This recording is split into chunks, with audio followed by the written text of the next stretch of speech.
today we are excited to have the opportunity to talk with Paul Gosselin. I am really looking forward to talk with Paul today.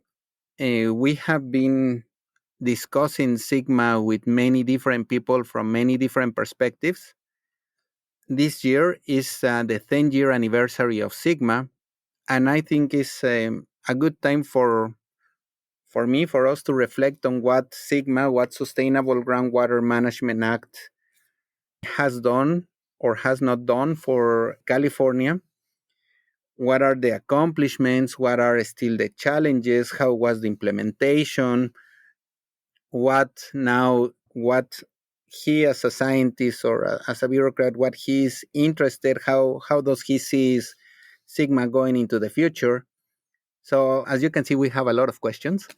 I do have a lot of questions, and Paul, I have talked with him a couple of times, and he has been quite open to talk with us. So I'm really excited to have this conversation with Paul. What about you, Malika? Yeah, so I just want to kind of welcome our listeners from all across the country and the world, and just give a touch of a primer on the Sustainable Groundwater Management Act, or SGMA, in California, which was kind of a very important piece of legislation.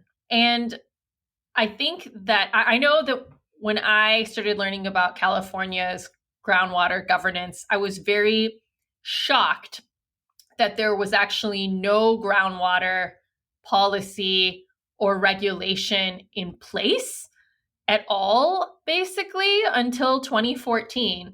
So in a place with a semi-arid Mediterranean climate and many crops used for irrigation, many folks using water, you could just pump groundwater. You had to pay for the energy, of course. You had to pay for, all of the well construction and the drilling. So there were costs related to that, but you didn't have to actually pay for the water. And there wasn't regulation on the water that was being used, which I just found to be shocking until 2014. So in 2014, this Sustainable Groundwater Management Act was passed, and it is a 30 to 40 year process. So now we're about 10 years in, and we're going to be kind of reflecting and thinking about what has worked, because I know, Faith can talk about how many other states are thinking about enacting similar policies or constantly refining groundwater policies. So yeah, Faith, what are your thoughts 10 years in? Yeah, I mean, it's hard to believe it's been 10 years. On the one hand, it feels like that time has sort of flown by. And at the same time, that's a pretty long time to kind of be able to stop and take an assessment of what has really happened. And, I'm in Arizona now, and it's where I grew up. And it's been interesting because when California was going through the process of passing SGMA, there was a lot of reference to Arizona's groundwater management policy, which passed in, I think, 1980. And so, it was considered a very progressive regulation at the time. But what has come to pass now, 40 years later, is that it was really concentrated on the more urban areas of the state, places that were growing very quickly and had the largest populations, and so largely left out rural parts of Arizona. And so now there's an interest in, what are we going to do to sort of protect our groundwater in more rural parts of the state? And so now Arizonans, I think, are looking to California and the groundwater management there. And so it's this really interesting sort of back and forth in my lifetime of sort of who's doing the most progressive sort of groundwater management. And so I'm really excited to just have this time to, hear from Paul and think through some of these like lasting concerns that people have had around SGMA, the timeline, the definition of sustainability, the management units, the representation, all of that kind of stuff, participation, which I know remains sort of a thorny issue. So yeah, just thinking about some of the challenges remaining, but also some of the progress that's been made with SGMA and what it means for groundwater management, honestly, probably globally, because California has such a reliance on groundwater in so many ways, like so many other places do. So yeah, just looking forward to time to think about it. This is an experiment that it is still happening. We still have a long ways to go, but it is good for us to reflect on what are the things and what has been accomplished, what are the places where we still have a lot of work to do. So without further ado, let's talk with Paul.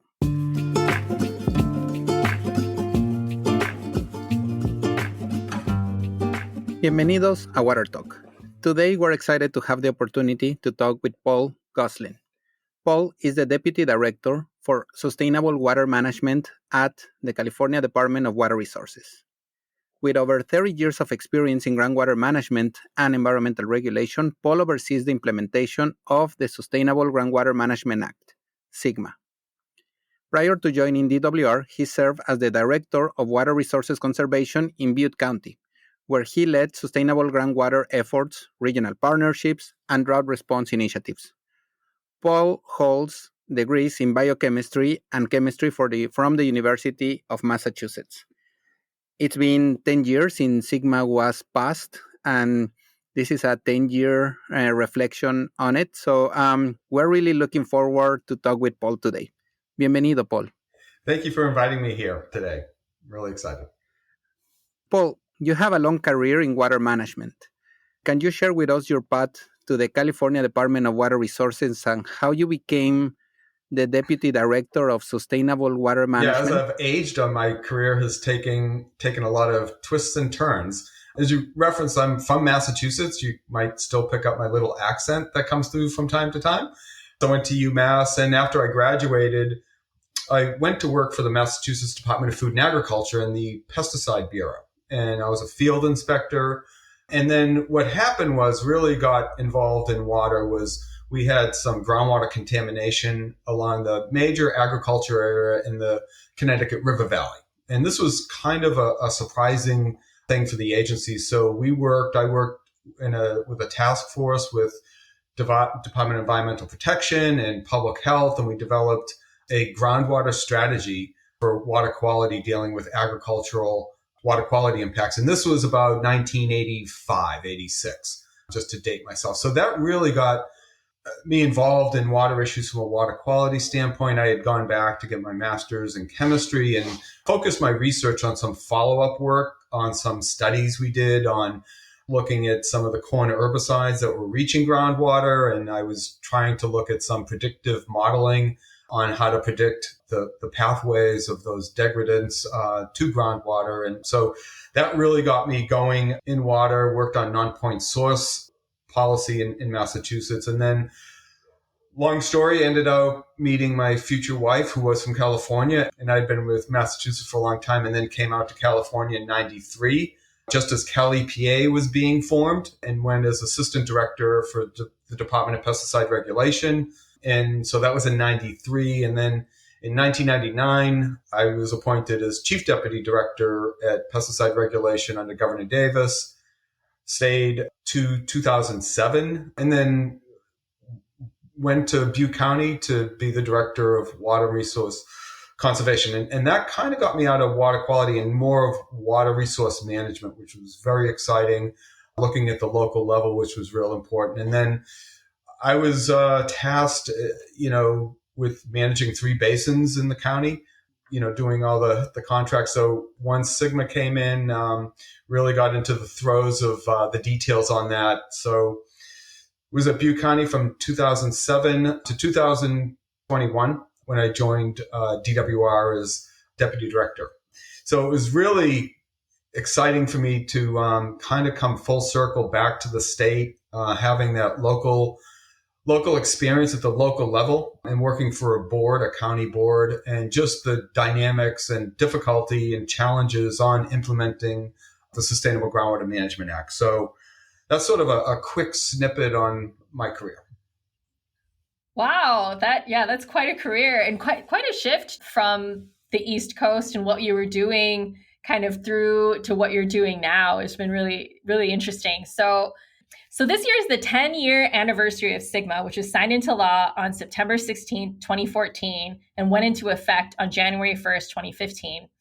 And thinking back and looking back over the past 10 years, what do you see as some of the key accomplishments of SGMA? And what milestones or successes stand out in terms of statewide groundwater management in California? Yeah, I mean, 10 years, a lot of effort and time went into this. It seemed to go by fast. But thinking back, the law was one of the most profound changes in California water law in a generation. Very complicated structures. Governor Brown at the time really instructed his intent was to have this locally managed with some state oversight. So it really created a different approach on how the state set up a law, where usually we would come down and prescribe locally what we expect to have happen. This law is different, where it's local discretion on making the management decisions, but under state oversight.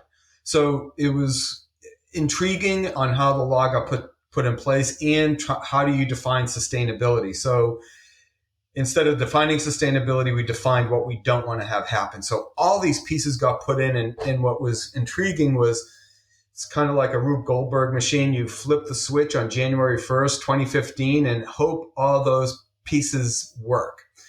I think 10 years in, we're looking, there has not been major amendments to the act.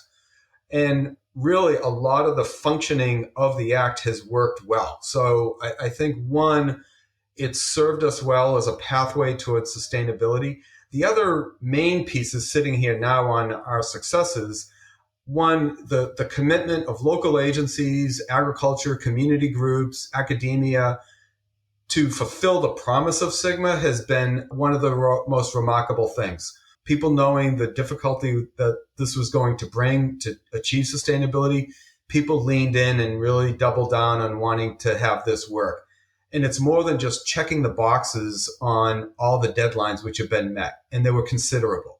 Really demonstrated the commitment that people had. But really, at the end result, what we have now, far better than we had, let's say, in 2014, is data information. A lot more ability for us to make decisions and local agencies to make decisions on sustainability with the data sets we have that are light years ahead of where we were 10 years ago. Another important thing is the collaboration. One of the challenges for SGMA was not the technical aspects. That's always going to be there. Water managers in California are incredibly smart and creative. The success of implementing the Sustainable Groundwater Management Act is really about those relationships and coordination within a basin. Local agencies, whether they're individual or they form a new GSA through a joint powers agreement, have to view implementation on a basin-wide scale. So that's different. If you're sitting in a agency and you have a certain jurisdiction and that, but you're really looking for the betterment of the entire basin, not just the betterment of your individual agency. And that's a huge change. And we've found a lot of that cooperation has really, really taken hold. And I think other aspects too that have really changed is the acknowledgement of groundwater sustainability agencies for their stewardship of all groundwater uses and users. And that was a major emphasis of the act, including, domestic wells and others, where agencies are looking now to have that commitment that they are going to mitigate domestic wells and take responsibility for managing the basin in a way that avoids undesirable results for all groundwater uses and users. But there are many, many success stories. I think the intent actions to advance recharge is also something that has just really gone off the charts. So a lot of efforts have been moving that way, which is very encouraging, as well as the other side of the coin on demand management. A lot of agencies are putting some really strong efforts forward on a difficult topic on, demand management for groundwater, which has never been done before on this scale in California. So those are just top of mind, some of the accomplishments we've had. Yeah, thank you, Paul. And I've heard you many times that you also come to the table saying that you're a groundwater well owner, that you used to have that on your property, and that also kind of relates to how you're seeing these things and looking at this policy as not only becoming managers, so stewards of groundwater resources, that these agencies become stewards. Anyway, speaking of that, can you talk about the implementation of Sigma, how it has unfolded in California, and if there are any of these local agencies, groundwater sustainable agencies, where you have seen notable progress? Yeah, really, I think the 100 or so basins, that are responsible for Sigma, I think each one of them has unique facets and success stories that we can all point to. I think even the basins that are under state board jurisdiction, because we found their plans inadequate. I think there's success stories in every basin. Again, going back to that commitment and trying to address some huge challenges within basins, and they're all very unique. I remember, working at the county, and we were saying that, like, hey, we need local control. The state needs to not get involved in our business because they're complicated. And I think coming to the state, seeing the entirety of the complexity at the basin level really instills that local discretion is so critically important. But really what we've seen in success across the board is, again, the efforts on recharging, trying to find basin-wide solutions, trying to do creative things to, one, achieve groundwater sustainability, but also try to balance the need of agriculture and trying to be creative in some of those efforts. Again, the demand reduction efforts that are going on now, this really speaks to local discretion, because there's creative ways agencies are working with the agricultural community on finding that pathway on reducing the demand in the basin in a way that reflects what's best in that basin, but it's still achieving that sustainable yield to avoid undesirable results. And I just want to highlight, too, the deadlines that were met on agency formation. We have over 300 groundwater sustainability agencies formed in the state. Huge new agencies with enormous powers. Agencies submitted their plans on time. And even when we reviewed our initial review, some were incomplete. We found deficiencies. They responded in 6 months, with amendments to address those deficiencies. So up and down the line, the implementation is really progressing along. I think the annual reports we've seen come in have been enormously helpful for providing us with a statewide perspective on change in storage and other actions going on. So all in all, I think, given, where we're at, sort of, I've been viewing this as the end of the beginning. We're very happy about the progress and the trajectory that sustainable groundwater management's going. And at the beginning of this response, you mentioned about some of these local agencies, some of these GSAs now being that the water boards have stepped in. So for audiences not that familiar, so can you explain about the inadequacy process and the probation and state intervention for these agencies? Yes.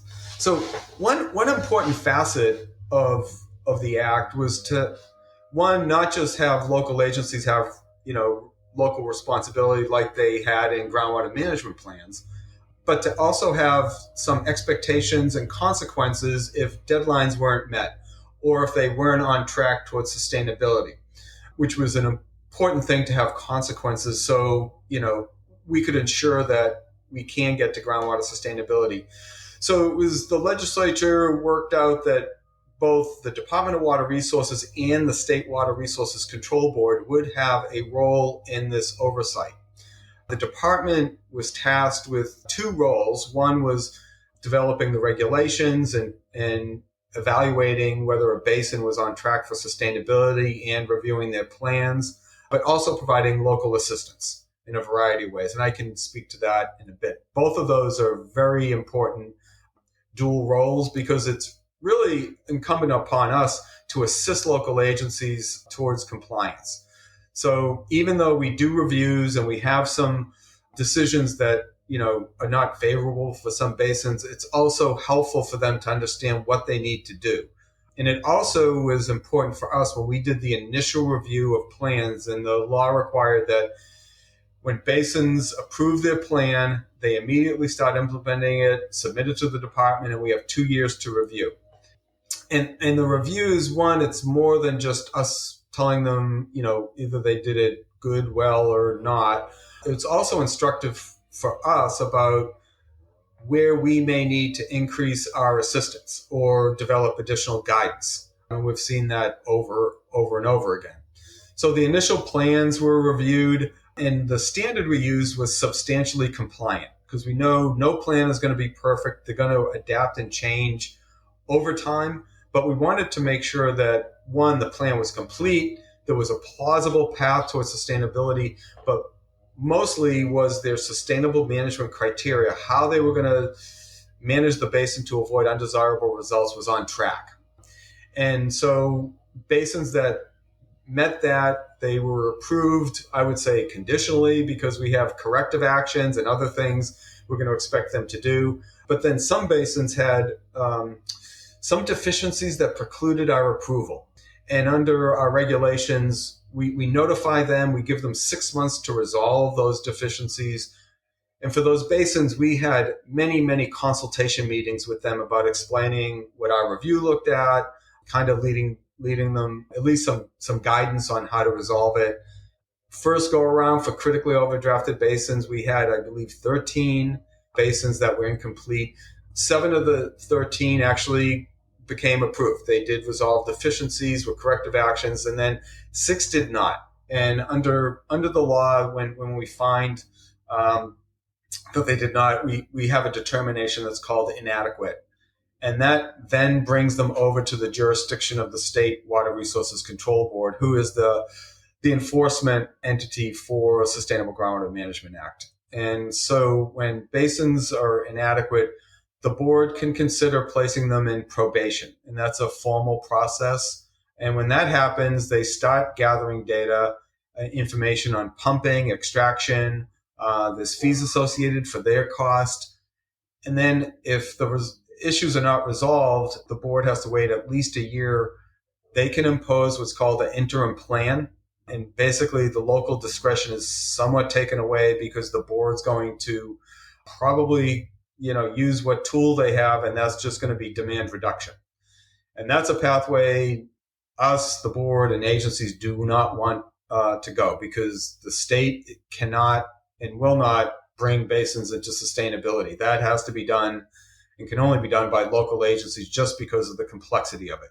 So that's the process. It's a matter of eventually basins will come back to us from state board intervention, hopefully sooner than later, and we'll be, kind of back on track. And wondering if you could kind of keep going on that route, just again, thinking about this 10-year anniversary, what do you foresee looking into the future as sort of the main challenges that are still, out there to really get to sustainable groundwater levels? And somewhat related, I'm just curious if you would have any, because our podcast is now sort of national and not just California, if you would have any sort of lessons learned or just thoughts about other states or other areas as we because groundwater is an issue all over the world. What have you learned in California that might be sort of applicable for a management structure or whatever in other places?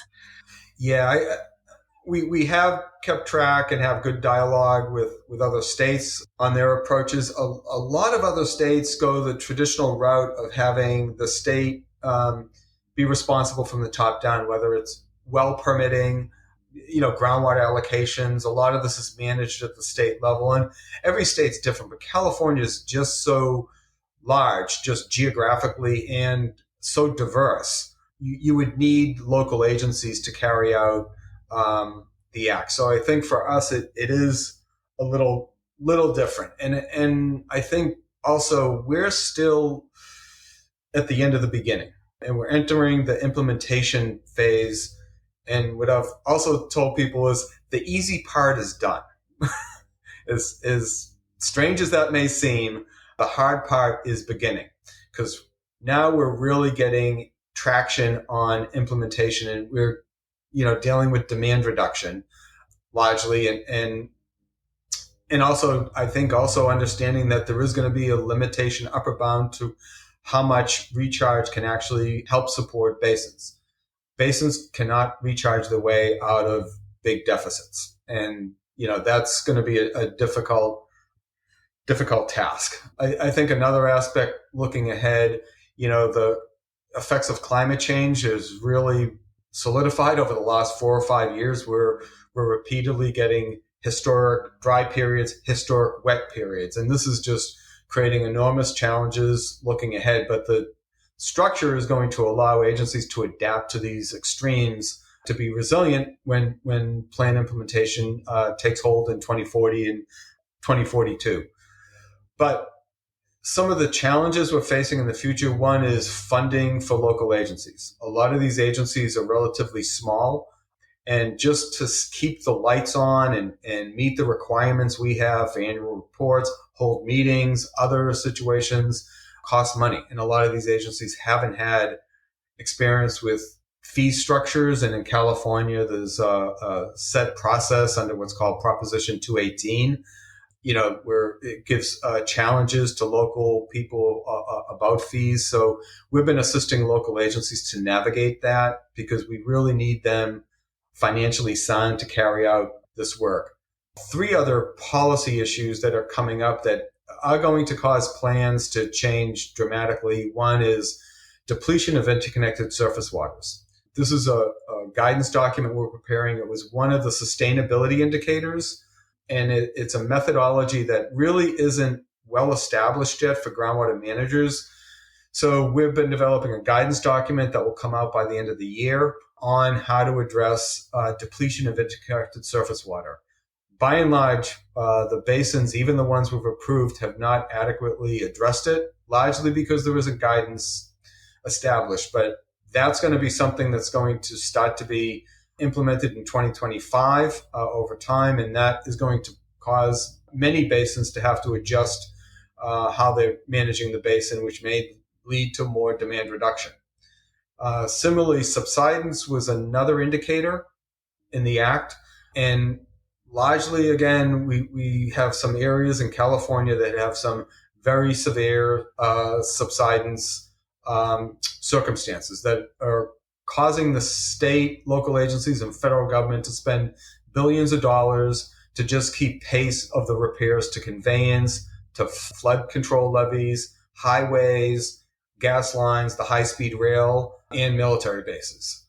So subsidence is a major issue. And the other concern with subsidence is even if it's abated immediately, you're going to have residual subsidence occurring for a decade or more. Think about you're traveling down the highway, at 100 miles an hour, and you slam the brakes, you're going to be, screeching and for a good ways down the way.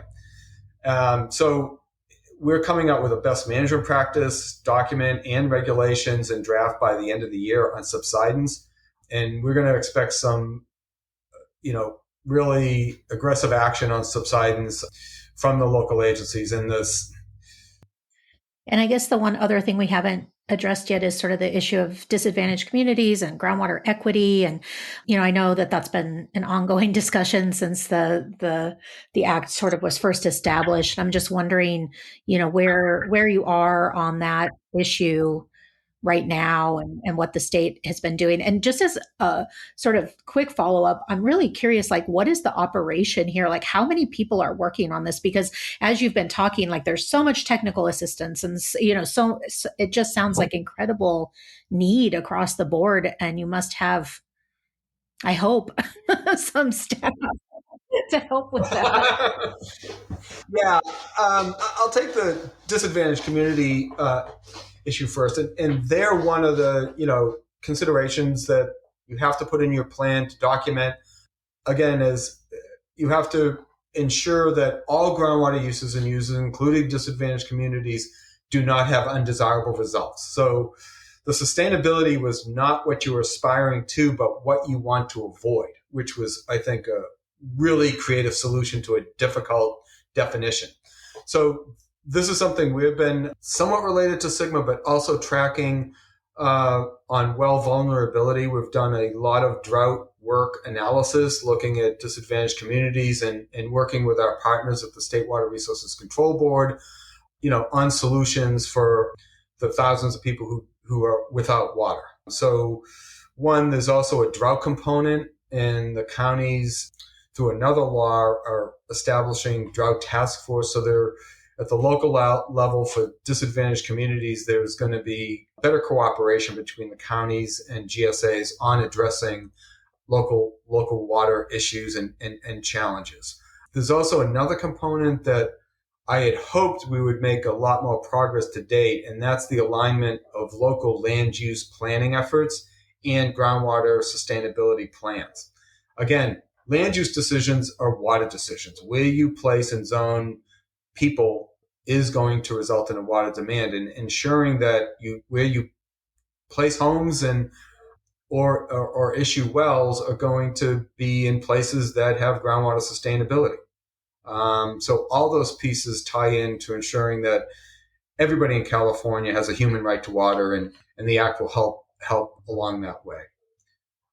In terms of resources, I will say the department is in the lead of implementing the Sustainable Groundwater Management Act, but there's a broad statewide effort from a number of agencies who have different pieces. Again, our partners at the State Water Resources Control Board have enormous partnerships with us, but the Department of Conservation has a multi-benefit land repurposing program. And what this is, it's a block grant for communities to evaluate how are we going to transition the thousands of acres of ag land that are going to go out of production in the San Joaquin Valley for the community.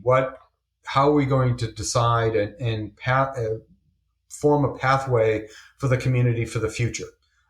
So that's enormously important. I should point out the implementation of the Sustainable Groundwater Management Act is projected to have maybe as many as a million acres of agricultural land going out of production. And that's going to have enormous impacts on communities, jobs, the environment. So planning ahead and having some pathway for how those acres are going to be repurposed is critically important.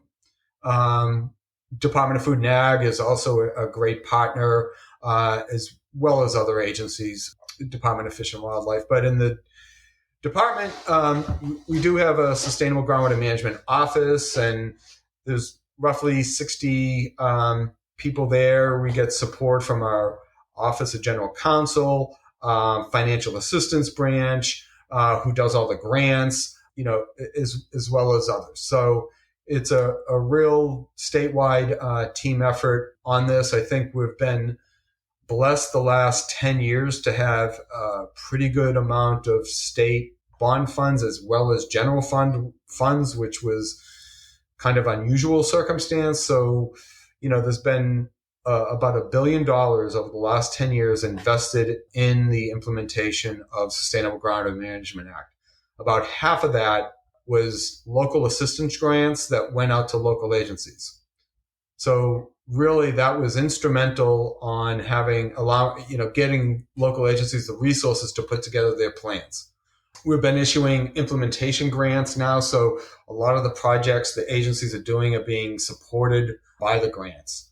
But as we stand now, the general fund is not what it has been, and we're in pretty lean budget times, and there's going to be budget reductions over the next, this year, and to address that. So again, local agencies have fee authority, which is expected. That's what's going to keep them going. Knowing that these budget times come and go, we have lean times ahead, but I think we've been created a very solid foundation, and we'll be able to continue with implementation and supporting local agencies again through our local assistance and these other initiatives, with our resources. So it's a lot, but I think circumstances just really allowed us to have this influx of resources the first 10 years, which was a blessing. And Paul, I think this is good for the broader audience, someone listening from outside of California, of all the different things that were into the law, and then the different challenges that you've been able to sort it out. I mean, when you start talking about drinking water, it was most of it addressing disadvantaged communities, and now having meetings in different languages in real-time translation, that speaks of the way to go: subsidence, funding, interconnected surface water and groundwater. Which, speaking of that, I always think that there should always be a two-way conversation. It's never a one-way conversation. And in this one, it was earlier this year that part of your team were presenting the development of a SGMA guidance for depletions of interconnected surface water. And I want to point it out because basically it's not that you finish it and publish it. So you've been presenting it and addressing it in a way that you're also receiving feedback.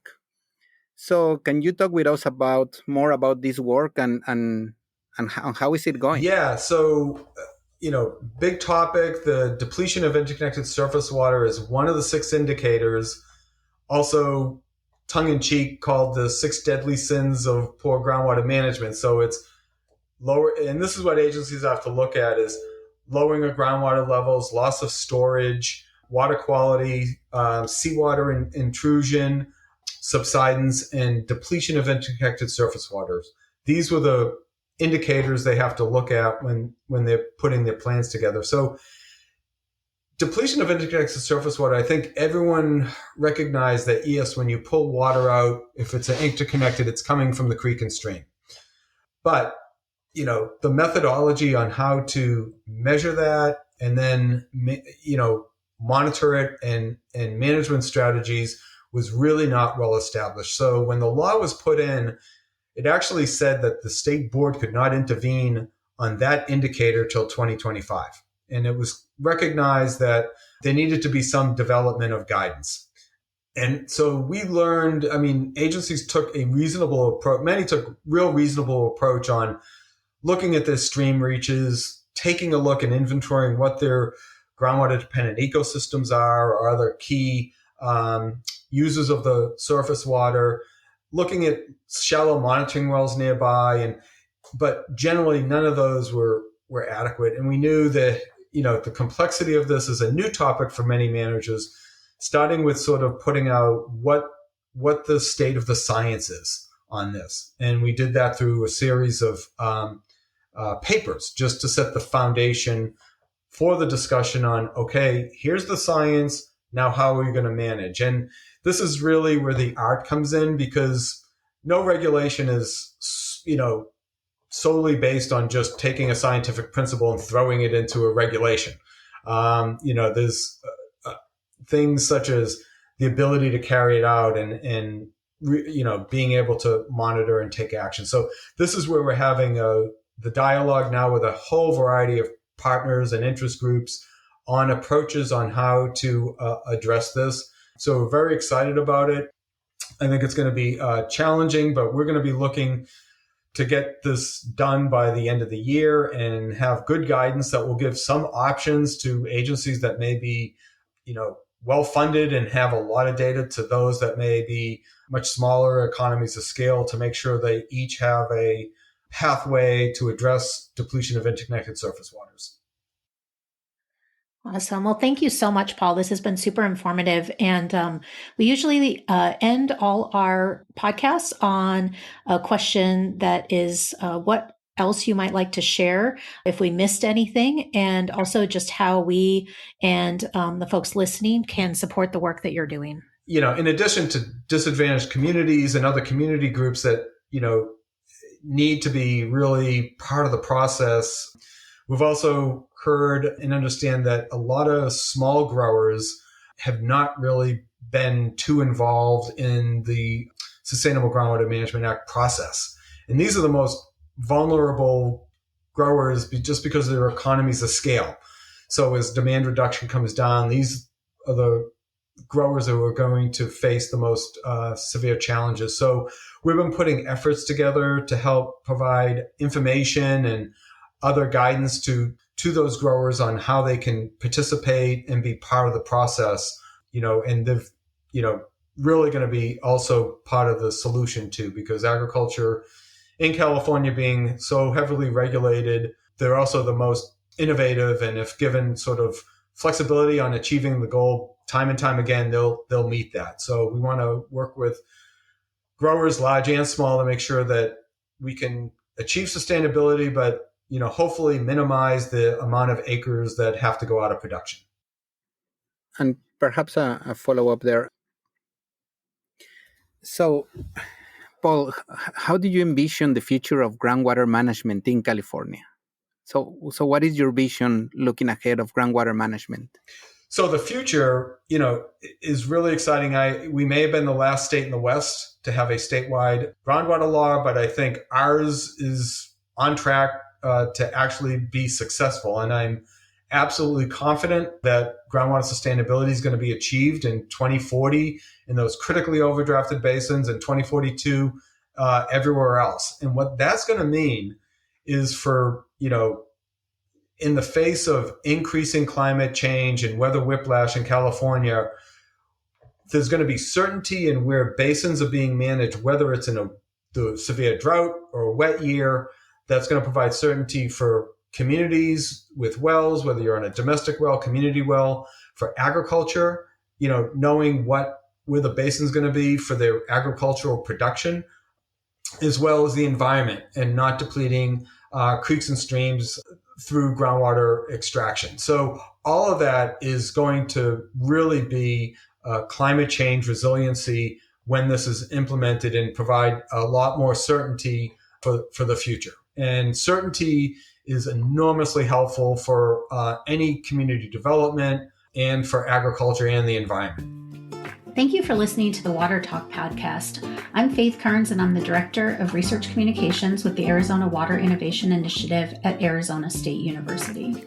My name is Samuel Sandoval. I'm a professor at UC Davis and a cooperative extension specialist in water resources management at the University of California Division of Agriculture and Natural Resources.